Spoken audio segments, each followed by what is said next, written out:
If there are still people who think Kaiju number 8 is all just big kaiju monsters and jokes, episode 3 has to prove them wrong, and if not, they're a damn dirty liar. Because let me tell you right now, in any other show, I was rooting throughout this episode for him to just use his powers, because he has them, right? He's trying to say, it's not fair, I want to be righteous, I want to pass with my own merits. And it's like, yeah, that's all well and good, but bro, you're gonna fail. This is your last shot, you have to use it. Like, he can, as we know, he can transform just specific body parts, right? So he could enhance his muscles underneath the suit. There's a lot of ways for him to use that and get that W.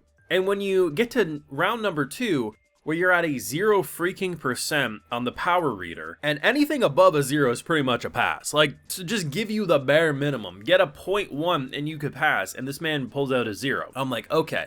Most shows would either go, he breaks the scale because he's so powerful because of his newfound powers, or, you know, maybe starts failing and then he realizes that, okay, I need to use them. They actually wrote this in such a beautiful way that makes you come out just appreciating the character right, because this man is a natural born talent. Maybe his body can't keep up with his actual sheer determination and will and knowledge on the field, but the idea that rather than having to rely on his power to get through these pieces, he's actually doing it with his own strength, that raw determination. And as we see by the end of the round there, it's like, it's not even about just being the flashiest or the strongest. Yeah, Shinomiya is like bouncing around like she's Levi with a sniper rifle, and that's gonna get her to pass, of course. But the idea that he's actually using strategy and, you know, just teamwork, you can see how he pops out. But it's that moment at the end after he gets impaled by that kaiju. He's broken. He's bruised. I'm like, okay, just heal yourself, bro. Like, just transform that part, even if they start like, wait a second, we saw this was injured and now you're fine. Doesn't matter. Like, that's what has to happen. I'm thinking we're about to get an Eren Yeager, a Deku moment, just that scream, that pain. And my boy gets up of his own skill, his own determination and willpower, and gets to like a 0.01% or something. And I've never been more impressed with the lamest stat reading, which is what that was. Because it is. That is nothing in the grand picture. But in context of what we saw in this episode, it is everything. And that was an exceptionally well-written episode. It was funny, it was action-packed, but all it does is reinforce that Kafka isn't your run-of-the-mill typical shonen MC. This man you want to root for. And I absolutely adore him as an MC. This is my MC is what I'm saying. And rarely do anime get the, I don't want to use the power, it feels like cheating and get it right, because now seeing all this, seeing what he was able to accomplish with his own skills, not because of the kaiju inside him, when he uses that now, it's not going to feel like he's only useful in those moments because he's a monster, but no, he's actually a natural born talent, he will continuously improve, and in those moments, that's when the big boy has to come out. That's 10 out of 10. Of course, I have full live reactions over on my Patreon. If you want to see my full uncut thoughts on this or any of these wonderful Kaiju number 8 episodes, they're over there if you're interested. This was absolutely freaking incredible. The music is continuing to blow me away. Still my favorite opening of the season. It's just all the tracks throughout the episode. They just get you so hyped for more. And honestly, man, like, the criticism that I see for the show, like, I disagree with to the fullest degree. Like, some things that I see is like, oh, Kafka's character design,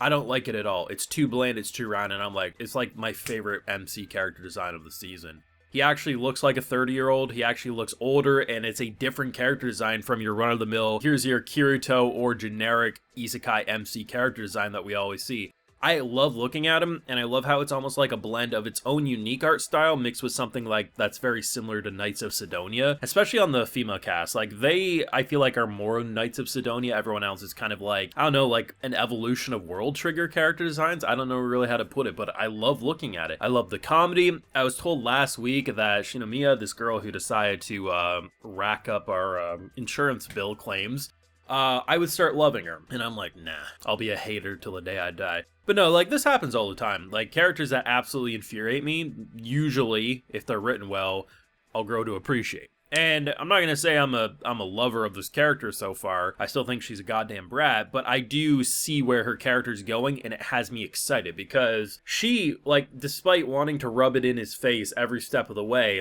she was more pissed off that this man wasn't showing his full capabilities because she knows he's strong. She knows he's this and that, and he's getting 0% readings, or he's getting almost 8 by a kaiju and failing, and she's like, no one under my watch is failing. Like, the fact that they very much are gonna have, like, to me anyway, it kind of feels like a little sister, big brother dynamic that's gonna be going on. It just feels very feisty in that way, and honestly, I think you need a character like her to balance out the other two that we have, because with our boy Ichikawa, right? I mean, I love him. Half the time he's like in a weird way, it kind of reminds me of Fern and Frieren from the Frieren anime, because Fern half the time felt like the daughter of Frieren, and then the other half of the time she felt like the mother because of just how insane Frieren could be. And in a similar way, sometimes I look at these two and I'm like, Ichikawa feels like he's the senpai of the group, he's the dad of the group, and then at other points they feel more like mutual. So it's like, it's really nice having something like that, the out-of-pocketness of Kafka and his righteousness, and then add in that chaos spice. It is a good dynamic to have between those three. I still think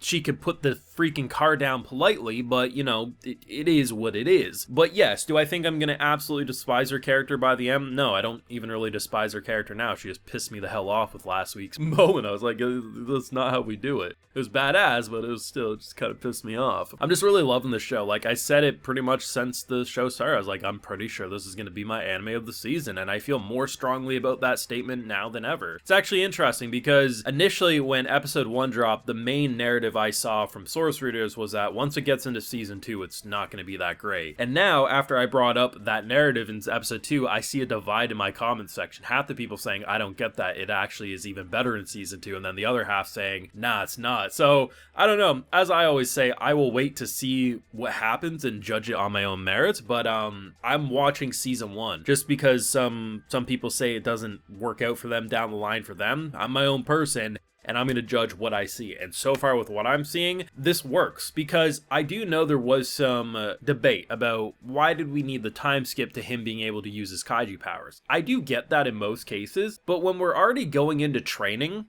I think it's okay to skip the kaiju stuff. And what I mean is, you know, he couldn't really control his abilities, and now after like a month's time, he can. And we didn't get to see that training, that trial and error. And normally I would agree, I'd want to see that stuff, and maybe even an episode of that would have been nice. But here's the thing. The main meat and potatoes of the show is the kaiju hunting squad, and he's already going to have training on that. I would much rather him grow on his own physical level than watch him master the kaiju level, because that stuff's gonna come naturally, like his training and stuff and how good he is in that form in those big action moments. I much prefer the story the way they did it, just time skipping. He can transform his arms at will, all that type of stuff. I just think it's better because now we get the more interesting training side, which is what we don't usually see him, because we don't usually have a situation as interesting as a kaiju hunting squad as this. But let me know what you thought down below. Leave a like if you enjoyed, subscribe if you're new around here, of course ring that bell so you know if I went upload more, and like I mentioned, we got those full live reactions over on my Patreon, and hey, while you're over there, I'll also give you a video shout out. So today we got Fate, Snake Eater 7, Nathan Semichuk, Zeshram, and Direk Lord. So I appreciate the support, everyone. Please take care and have a good one.